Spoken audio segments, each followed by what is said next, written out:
दोस्तों स्वागत है आपका अपने इस यूट्यूब चैनल अंकित कोचिंग सेंटर में। आज के इस वीडियो हम लोग देखेंगे क्लास 10th का आप लोग का जो वीकली टेस्ट होने वाला है एसएसटी का इंपॉर्टेंट क्वेश्चन हम आपके लिए लेके आए हैं। तो इसे देख करके ही आप टेस्ट देने जरूर जाइएगा, तो इससे आपका बहुत सारा क्वेश्चन आपका आने का चांस है। तो देखिए पहला नंबर क्वेश्चन क्या है, बेल्जियम में डच भाषा बोलने वाले की आबादी कितनी है। तो आपको बेल्जियम में डच भाषा जो है आपका 59% बोला जाता है, ठीक है। अब फिर उसके बाद अगला क्वेश्चन देखिए, बेल्जियम को स्वतंत्रता कब प्राप्त हुई थी। तो बेल्जियम को स्वतंत्रता जो है 4 अक्टूबर 1930 ईस्वी को प्राप्त हुई थी। अगला क्वेश्चन देखिए, 1970 और 1973 के मध्य में बेल्जियम के संविधान में कितनी बार संशोधन किया गया था। तो टोटल कुल 4 बार आपका जो है संशोधन किया था इन इससे और इन दोनों के समय के बीच में, ठीक है। 1956 ईस्वी में श्रीलंका को किस भाषा को एकमात्र राष्ट्रभाषा बनाया गया। तो आपको जो है सिंहली को जो है ये वहाँ का श्रीलंका का राष्ट्रभाषा जो है 1956 में बनाया गया। आपका इस तरह जो है और एक क्वेश्चन पूछ सकता है कि आपका सिंहली को जो है श्रीलंका का राष्ट्रभाषा कब बनाया गया। तो 1956 में। तो आपका इस तरह 2 क्वेश्चन आपका पूछ सकता है, ठीक है। फिर उसके बाद देखिए अगला क्वेश्चन क्या है, कौन सा सत्ता की साझेदारी का कारण है। तो युक्तिपरक और नैतिक का जो है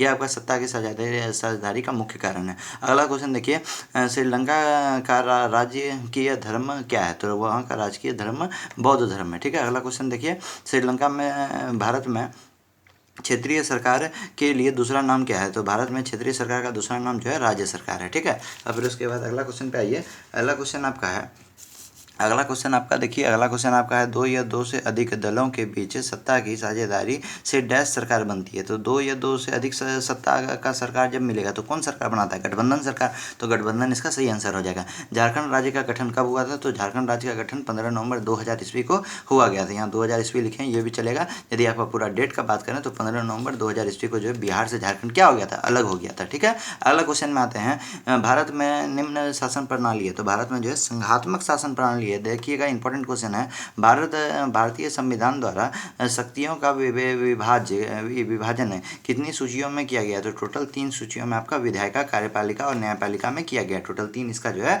आंसर हो जाएगा। अगला क्वेश्चन देखिए, अगला क्वेश्चन आपका है, अगला क्वेश्चन है आपका, ग्राम पंचायत की बैठक की अध्यक्षता करता है। तो कौन करता है, सरपंच, ठीक है। ग्राम पंचायत में जो भी आपका बातचीत होता है, जो भी आपका निर्णय करेगा वो सरपंच करेगा। अगला क्वेश्चन देखिए, केंद्र और राज्य सरकार के बीच में होने वाले विवादों का निपटारा कौन करता है। तो आपका न्यायपालिका करता है। फिर उसके बाद पंचायत राज्य की शक्तिशाली और प्रभावी बनाने के लिए संविधान में 73वां संशोधन कब किया गया था। तो 1992 ईस्वी में। अगला क्वेश्चन देखिए, स्थानीय शासन वाली संस्थाएं जो शहर में काम करती है वो क्या कहलाती है। जो शहर में काम करता है तो आपका जो है नगर पालिका और जो है नगर निगम ही काम करता है। तो अगला क्वेश्चन देखिए, नगर निगम के प्रमुख को क्या कहते हैं। तो नगर निगम में जो हेड रहता है, प्रमुख रहता है, उसको हम लोग जो है मेयर कहते हैं, ठीक है। अब देखिए अगला क्वेश्चन, कितनी भाषाओं को अनुसूचित भाषा का दर्जा दिया गया। तो 22 भाषा को टोटल जो है अनुसूचित भाषा का दर्जा दिया गया। तो ये आपका इंपॉर्टेंट क्वेश्चन है, बीबीआई क्वेश्चन, इसको भी आप याद करके जाइएगा एग्जाम देने के लिए।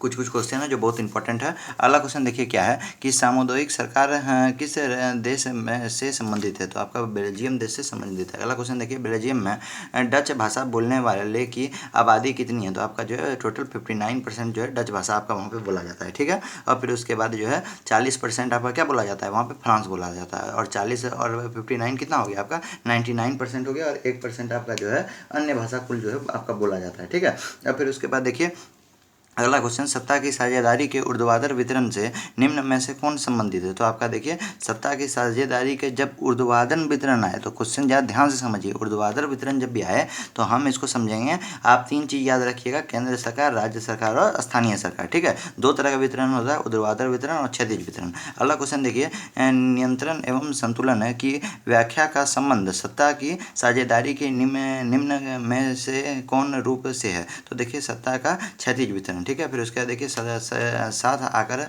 संघ बनाने का उदाहरण निम्न में से किस देश का है। तो USA, United state of America, यानी हिंदी से इसको बोलें तो संयुक्त राष्ट्र अमेरिका, ठीक है। अगला क्वेश्चन देखिए, भारत में विकेंद्रीकरण के तरह कौन ग्राम पंचायत को मिलाकर किसका निर्माण करता है। ग्राम पंचायत को मिलाकर किसका निर्माण होता है। तो यहाँ पे जो है बहुत सारा जब ग्राम पंचायत मिलता है तो आपका जो है पंचायत समिति का निर्माण होता है, ठीक है। अब फिर उसके बाद देखिए अगला क्वेश्चन आपका, अगला क्वेश्चन आपका है कि वह राज्य देखिए, वह राज्य जहाँ की राजनीतिक सत्ता उसकी संस्कृति से सत्ता से मिलकर बनी होती है तो उसे कहते हैं, तो क्या कहेंगे, उसे राष्ट्र राज्य कहेंगे। ठीक है, अगला क्वेश्चन देखिए, सत्ता की साझेदारी के संबंध में निम्न में से कौन कथन असत्य है? तो कौन सा कथन आपका असत्य है? यह स्थिरता एवं आपसी फूट बढ़ाता है। तो देखिए, सत्ता की साझेदारी क्या करता है कि लोग का भला हो, तो लेकिन यहाँ पे बोला कौन सा कथन असत्य है, तो ये कभी फूट किसी में नहीं डालता है, तो यही कथन आपका क्या है, असत्य है। निम्नलिखित में कौन बेल्जियम का एक भाषीय समूह है? तो कौन आपका बेल्जियम का एक भाषीय समूह है?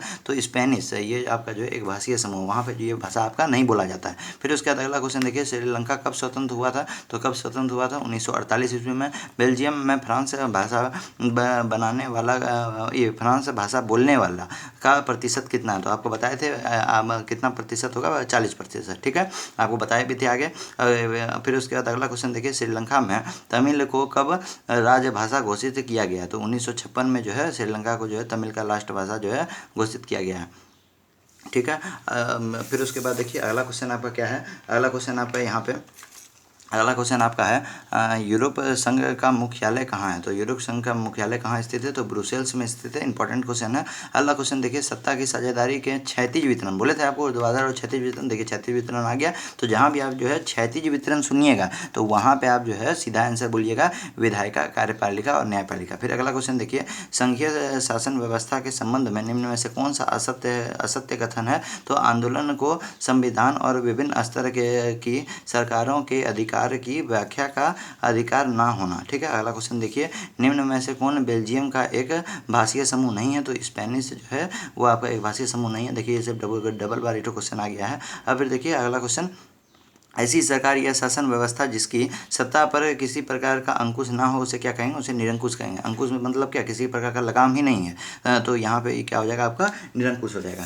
फिर उसके बाद देखिए नेक्स्ट क्वेश्चन है कि सत्ता के विकेंद्रीकरण में निम्न में से में कौन शामिल है? तो निम्न में कौन शामिल है? आपका केंद्र सरकार, राज्य सरकार और आपका स्थानीय सरकार। फिर उसके बाद देखिए, विकेंद्रीय मतलब क्या हुआ, सत्ता का बंटवारा करना। तो कैसे बटेगा? तो केंद्र सरकार, राज्य सरकार और स्थानीय सरकार में। अगला क्वेश्चन देखिए, भारत में अस्थायी शासन प्रणाली कितने सत्ता की है? तो कितने सत्ता की? त्रिस्तरीय जो है भारत में स्थानीय शासन प्रणाली चलता है। ठीक है, अगला क्वेश्चन देखिए, बेल्जियम में सत्ता की साझेदारी के संबंध में कौन सा कथन असत्य है? तो बेल्जियम में अलग सरकार है और इसमें से डच एवं फ्रांसीसी भाषा समुदाय का असमान प्रतिनिधित्व है। तो ये था आपको कुछ इंपॉर्टेंट क्वेश्चन।